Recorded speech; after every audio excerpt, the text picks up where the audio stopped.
ECG क्या होता है? ये दोनों इलेक्ट्रो से शुरू हो रहे हैं, इलेक्ट्रोकार्डियोग्राम, इलेक्ट्रोएन्सेफेलोग्राफी।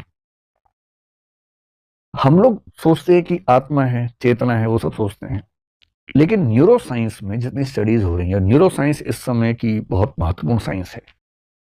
न्यूरो साइंस का मतलब है दिमाग, ब्रेन को स्टडी करना।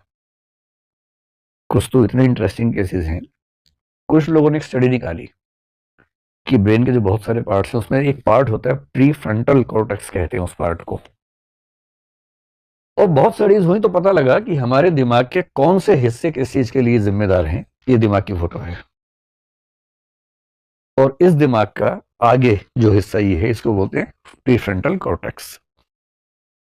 अब स्टडीज बड़ी स्पष्ट हैं कि अब जो कॉम्प्लेक्स एक्टिविटीज करते हैं उसके लिए ये भाग जिम्मेदार है, और इसके अलावा जो अपराधी हैं, जो बहुत वायलेंट लोग हैं, बहुत एग्रेसिव लोग हैं, बहुत गुस्सैल, चिड़चिड़े, आक्रामक लोग, उनकी उस सारी आक्रामकता के लिए भी ये वाला भाग जिम्मेदार है।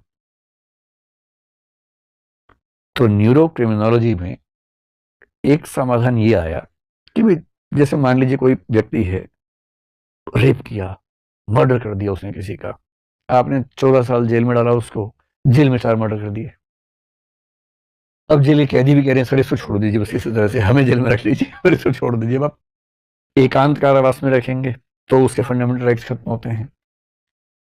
तो अमेरिका में 1930s के आसपास से एक प्रयोग चला, वैसे 1870s के आसपास से हो गया था शुरू। लोबोटॉमी एक सर्जरी होती है, ल्यूकोटमी भी कहते हैं उसको, दोनों नाम चलते हैं। तो एक बात कहेगी कि अगर हम इस पार्ट का बाकी ब्रेन के साथ कनेक्शन काट दें, कनेक्शन कैसे, वो जो वायरिंग है बेसिकली समझ लीजिए, जो वायर्स जा रही हैं, जो मतलब नसें जा रही हैं, उसको यदि हम काट दें बीच में से, ये पार्ट भी रहेगा, निकालने की जरूरत नहीं, बहुत बड़ा पार्ट है, निकालना वैसे मुश्किल काम हो जाएगा, केवल कनेक्शन काट देना है। तो क्या होगा कि व्यक्ति गुस्सा करना चाहेगा तो भी गुस्सा नहीं कर पाएगा, क्योंकि दिमाग का वो वाला पार्ट काम ही नहीं कर रहा कि गुस्सा कर सके। और ये सर्जरी अमेरिका में 1930-40 के बाद हजारों लाखों लोगों की हुई। यहां तक हुआ कि कोई बच्चा है बहुत चिड़चिड़ा है, बहुत आक्रामक कोई व्यक्ति है, या उस व्यक्ति को कोई प्रॉब्लम है, सिजोफ्रेनिया एक प्रॉब्लम होती है साइकोलॉजी में, स्किजोफ्रेनिया बोलते हैं। बाइपोलर डिसऑर्डर आपने नाम सुना होगा, एपिलेप्सी कई लोगों को हो जाती है। एपिलेप्सी समझते हैं ना, हिंदी में क्या बोलते हैं एपिलेप्सी को? मिर्गी, मिर्गी का दौरा पड़ना। बाइपोलर डिसऑर्डर पे फिल्में बनी है। एक व्यक्ति है, एक एक फेज में बहुत गुस्से वाला, एकदम अलग व्यक्ति, और दूसरे में एकदम विनम्र हो जाता है। दो ध्रुवों पर उसका व्यवहार चलता रहता है, उसको बोलते हैं बाइपोलर डिसऑर्डर। और स्किजोफ्रेनिया का मतलब है कि व्यक्ति बहुत तनाव लेता है। एक ऑब्सेसिव कंपल्सिव डिसऑर्डर नाम की चीज है, उससे लिंक्ड है। जैसे किसी व्यक्ति को इतनी चिंता रहती है हर समय, क्यों घर से बाहर निकला, अचानक देखा कि सड़क के दूसरी तरफ एक आदमी खड़ा हुआ है, ऐसे ही इसको लगता है क्यों खड़ा है, लगता है साजिश कर रहा है मेरे खिलाफ। तब तक उस आदमी ने किसी और को ऐसे इशारा किया, ओह ये भी शामिल है, दोनों मिलकर मेरी हत्या कर देंगे लगता है, अब मैं क्या करूं। अपने घर के अंदर भागा, टेबल के नीचे जाकर छुप गया, और 2 घंटे तक निकल नहीं रहा।